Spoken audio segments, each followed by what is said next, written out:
রয়েছে এবং ଟିକେ দুর্বলতা ମଧ୍ୟ ରହିଛି ପ୍ରକୃତରେ। କାରଣ ଆମେ ଆମେ କହନ୍ତି ସାର୍ ସଜାତି ପରହିଂସ୍ରକ, କିନ୍ତୁ ପ୍ରକୃତରେ ଯଦି ବ୍ରାହ୍ମଣ ସୁସଂଗଠିତ ହେବେ ତାହେଲେ ଇଏ ଦେଶ ସୁସଂଗଠିତ ହବ, ଇଏ ରାଜ୍ୟ ସୁସଂଗଠିତ ହବ। ତେଣୁ ବ୍ରାହ୍ମଣ ମାନଙ୍କ ସେମାନଙ୍କ ଧର୍ମ କର୍ମ ଏବଂ କାର୍ଯ୍ୟକ୍ଷେତ୍ରରେ ଯଦି ସେମାନେ ନିଜକୁ ସୁସଂଯତ କରି କାର୍ଯ୍ୟ ସମ୍ପାଦନ କରିବେ, କେବଳ ଖାଲି ଯାଗଯଜ୍ଞ ନୁହଁ, ବିଭିନ୍ନ ଯଜମାନଙ୍କର ମଙ୍ଗଳ କାମନା କରି ଯଦି ସେ ଯଜମାନର କିଛି ଉନ୍ନତି କଲେ ତାହେଲେ ସମଗ୍ର ସମାଜ ଆଜି ଯେଉଁ ବିଶୃଙ୍ଖଳିତ ସେ ଶୃଙ୍ଖଳିତ ହବ। ସେ ବ୍ରାହ୍ମଣ ମାନଙ୍କର ତାଙ୍କର ସେଇ ବେଦଧ୍ୱନି, ତାଙ୍କର ସେଇ ଓଙ୍କାର ଧ୍ୱନି, ତାଙ୍କର ସେଇ କର୍ମକାଣ୍ଡର ଯେଉଁ ମନ୍ତ୍ରମୁଗ୍ଧ ବାଣୀ ନିଶ୍ଚିତ ଏ ପରିବେଶକୁ ଏବଂ ଏ ପର୍ଯ୍ୟାବରଣକୁ ଅଧିକ ସୁସଂଯତ ଏବଂ ଇଏ କରିବ, ଅର୍ଥାତ୍ ମଧୁମୟ କରିବ। କିନ୍ତୁ ନିଶ୍ଚିତ ମୁଁ ଏଥିରେ ଏକମତ ଏବଂ ଏହାକୁ ସର୍ବାନ୍ତକରଣରେ ମୁଁ ସ୍ୱୀକାର କରିବି। ଯାହା ହଉ, ତେଣୁ ଏଠି ଭାଷଣ ଦେବା ସମୟ ନୁହଁ।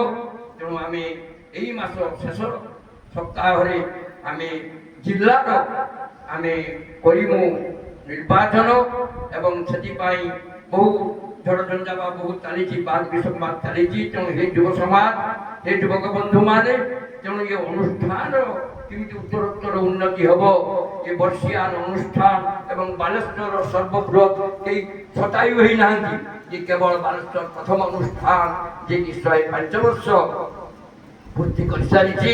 ତେଣୁ ଆମେ ସେଥିପାଇଁ ସଚେତନ ହମୁ ଏବଂ ବିଶେଷ ବାଲେଶ୍ୱର ଜିଲ୍ଲା ସଦର ବ୍ଲକ ଯଦି ପୂର୍ବ ଭାଗରେ ରହି ସମସ୍ତଙ୍କୁ ମାର୍ଗଦର୍ଶନ ଦେବ, ତେଣୁ ମୋତେ ଭଲ ଲାଗେ। ଆମ ବୈଜୟନ୍ତ ବାବୁଙ୍କର ତାଙ୍କର କଥା ଏବଂ ତାଙ୍କର ଯେଉଁ ଏକାଗ୍ରତା ଏବଂ ତାଙ୍କର ଯେଉଁ ଯୁବ ବାହିନୀର ସେ ଅଧ୍ୟକ୍ଷ ଆମେ ତାଙ୍କୁ କରିଛୁ। ତେଣୁ ସମସ୍ତେ ମନ୍ତ୍ରମୁଗ୍ଧ ଭଳିଆ ସେ କୁହନ୍ତି, ସେ ରକ୍ତ ଅଛି। ତେଣୁ ଆମେ ଏଠି କିଛି କରି ପକେଇବୁ ତାହା ନୁହଁ, କିନ୍ତୁ ମୋର ନିବେଦନ ବାଲେଶ୍ୱର ସଦର ଯଦି ଆକ୍ଟିଭ ହେବ, ଚଳଚଞ୍ଚଳ ହେବ, ତାହେଲେ ଅନ୍ୟ ବାଲେଶ୍ୱର ଜିଲ୍ଲାର ଅନ୍ୟ 11ଟି ବ୍ଲକ ଏବଂ ପୌରପାଳିକା ସେମାନେ ମଧ୍ୟ ୟାର ଆଦର୍ଶରେ ଅନୁପ୍ରାଣିତ ହୋଇ ଆଗକୁ ନେଇପାରିବେ। ତେଣୁ ଆଜି ଆମର ଉଦ୍ଦେଶ୍ୟ ହେଉଛି ଏଠି ଜଗନ୍ନାଥଙ୍କ ପୀଠରେ ଆମେ ଏଠି ଏକତ୍ରିତ ହେଇଛୁ ଏବଂ ଧନ୍ୟବାଦ ଦେବି ଆୟୋଜକ ବନ୍ଧୁ ଆମର ପରମ ଶ୍ରଦ୍ଧେୟ ବୈଦ୍ୟନାଥଙ୍କୁ। ତେଣୁ ସେଇ ଦେବଦେବ ମହାଦେବ ବୈଦ୍ୟନାଥଙ୍କ ସେ କୃପା ଲାଭ କରନ୍ତୁ, ହରିହରଙ୍କର କୃପା ଲାଭ କରନ୍ତୁ, ତାଙ୍କର ପରିବାର ଏବଂ ତାଙ୍କର ଧର୍ମପତ୍ନୀ ଏବଂ ତାଙ୍କ ସହିତ ହାତ ଦେଇଥିବା ଲକ୍ଷ୍ମୀ। ମତେ ମଧ୍ୟ ତାର ଆଚରଣ ଉଚ୍ଚାରଣ ମତେ ଭଲ ଲାଗେ। ଲକ୍ଷ୍ମୀ ତୁମେ ସବୁ ପିଲା, ତୁମେ ତ ଶୋଇ ଯାଉଛ, ଆମେ ବୁଢ଼ା ଲୋକ ଆମେ କ'ଣ କରିବୁ, କେମିତି ଅନୁଷ୍ଠାନ ବଢ଼ିବ? ଯେଉଁମାନେ ଆମର ପୂର୍ବ ପୁରୁଷମାନେ କରି ଆସିଛନ୍ତି, ତେଣୁ କହିବୁ 10ଟା 11ଟା ପର୍ଯ୍ୟନ୍ତ ପୂଜା ପାଠ କରିବା, ଘଣ୍ଟେ ଗୋଟେ ଆସିବା, ମାସରେ ଥରେ ବସିବା, ବେଶୀ ନୁହଁ, ଯେ 10 ଜଣ 15 ଜଣ ହୁଅନ୍ତୁ। କିନ୍ତୁ ସେଇ ମନୋବୃତ୍ତି ନହେଲେ ଏ ଅନୁଷ୍ଠାନ ଇଏ ସଂଘ ବଢ଼ିବ ନାହିଁ। ତେଣୁ ଖାଲି ସଂଗଠନ କଲେ କିଛି ଲାଭ ନାହିଁ। କ'ଣ ଆମେ କରୁଛୁ ସମାଜ ପାଇଁ? ବ୍ରାହ୍ମଣ ସମାଜ କ'ଣ କରୁଛୁ? ଆମେ ତ ଖାଲି ଯାଗଯଜ୍ଞ କଲୁ, ପୂଜା ପାଠ କଲୁ, ଆସିଲୁ, ରାତିରେ ଶୋଇଲୁ, କ'ଣ କରୁଛୁ? ବିଭିନ୍ନ ସଂଗଠନ ବିଭିନ୍ନ କାର୍ଯ୍ୟକ୍ରମ କରୁଛନ୍ତି। ସେ ଯାହା ହଉ, ଆଗେ ଆଜି ଆମର ଉଦ୍ଦେଶ୍ୟ ଅଛି, ଆଜି ସଦରର ଆମେ ଆଜି ନିର୍ବାଚନ କରିବୁ ଏବଂ ଏଠି ଯେଉଁ 2 ଜଣ ପ୍ରତିନିଧି ଯିବେ, ଆମର କେତେ ହେଉଛନ୍ତି ଅନୁସାରେ ଯାହା ଆମର ଯେଉଁ ନୂଆ ନିୟମ ଏପଟେ ଇଏ ହେଇଛି। ତେଣୁ ଆଗାମୀ ଦିନରେ ଆମର ଇଲେକ୍ସନ ଅଛି ଜିଲ୍ଲାର।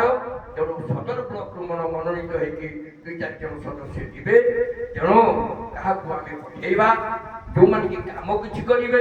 ଏଠି ବୟସ ସେ ବଡ଼ ବୟସରେ ବଡ଼ ତାକୁ ପଠେଇଦେବା, କିନ୍ତୁ କାମ କିଛି କରୁନା। ଯେଉଁମାନେ ଆକ୍ଟିଭଲି ପାର୍ଟିସିପେସନ କରିବେ ଏବଂ ଜାଣିଛନ୍ତି କାମ କରିବେ, ଲୋକଙ୍କ ମଧ୍ୟ ଲୋକ ସମ୍ପର୍କ ରହିଛି, ତେଣୁ ସେଇମାନେ ହିଁ କଲେ ନିଶ୍ଚିତ। ଏବଂ ଏଇ ବାଲେଶ୍ୱର ସଦର ହିଁ ମୁଖଶାଳା ହେବ। ବାଲେଶ୍ୱର ସଦର ସମସ୍ତଙ୍କ ପାଇଁ ନିଶ୍ଚିତ ଆଦର୍ଶ ହେବ।